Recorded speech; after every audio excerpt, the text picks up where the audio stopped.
Cousin Vinny. This is a lyrical breakdown of my new single, Too Humble.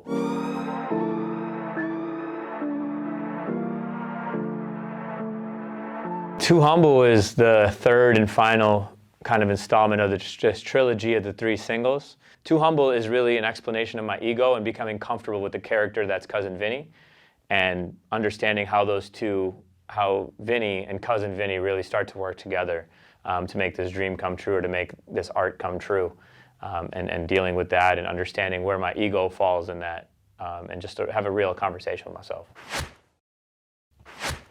How you feel?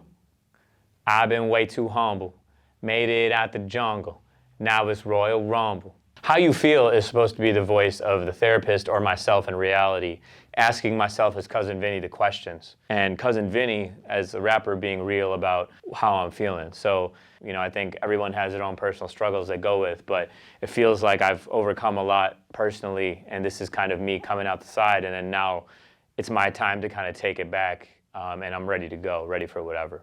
How you feel? Like I'm going up. I'ma need a couple bands just for showing up. How you feel? I've been way too modest. Got this thing on my wrist.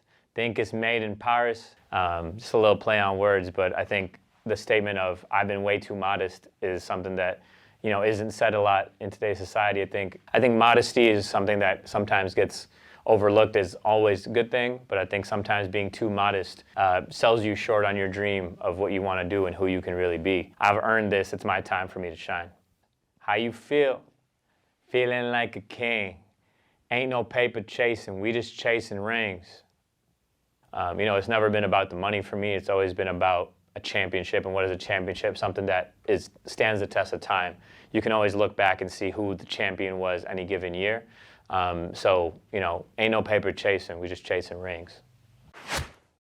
You know, and I think, again, it's also just a chance for me to really kind of flex lyrically and kind of talk about different layers and different entendres through the song. But this is probably one of my deepest songs I've written, and it has the most symbolic significance in terms of it's a real conversation between myself, and the themes are kind of conflicting. It's the back and forth pull of I want to be this cool dude who's stunned, or what is my reality, or am I bound to my reality, or is my head in the clouds as a dreamer, as an artist? You know, it's not always easy to really get comfortable with that character that you've built. Head high, just look at the posture. Look in the mirror and all I see is imposter.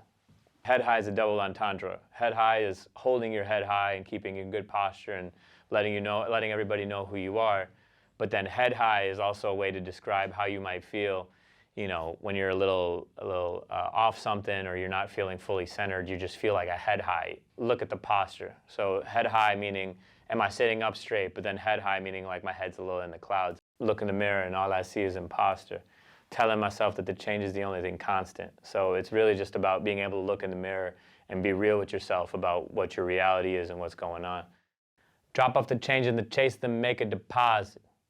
I dropped a Molly inside of a Mary, but bloody got carried away over brunch. You know, drop off the change at the chase, as in take all the change that you've done, kind of tuck it away, and then make a deposit. So you're putting that all away, you've done the work.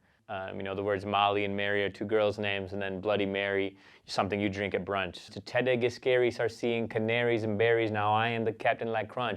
As we know, more money, more problems. So when the cheddar gets scary, start seeing canaries. If you remember in any of the old cartoons, whenever a character would get knocked out, there'd be 3 little birds flying, yellow birds flying around them. They're canaries.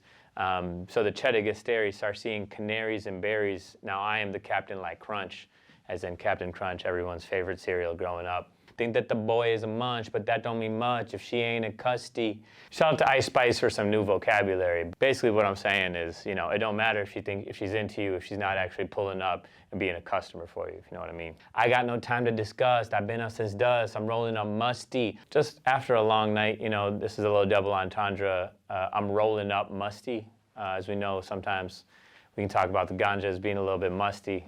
So you can roll up smelling like that, but then also just being up all night, been sweating, I'm rolling feeling a little musty. Don't rush me.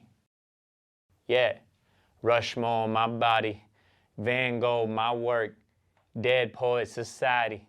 basically, I'm hoping that at the end of this, I'm idolized in some way or immortalized in some way, like the presidents of Mount Rushmore. Everybody knew Van Gogh. His name is Vincent, close to Vinny. Call myself Vinny Van Gogh sometimes. So, everyone knows that Van Gogh's work was more championed after he passed. People don't necessarily talk as much about the person, but I want people to know me for my work. Yeah. These thoughts go deep, like Socrates. I'm out in Greece.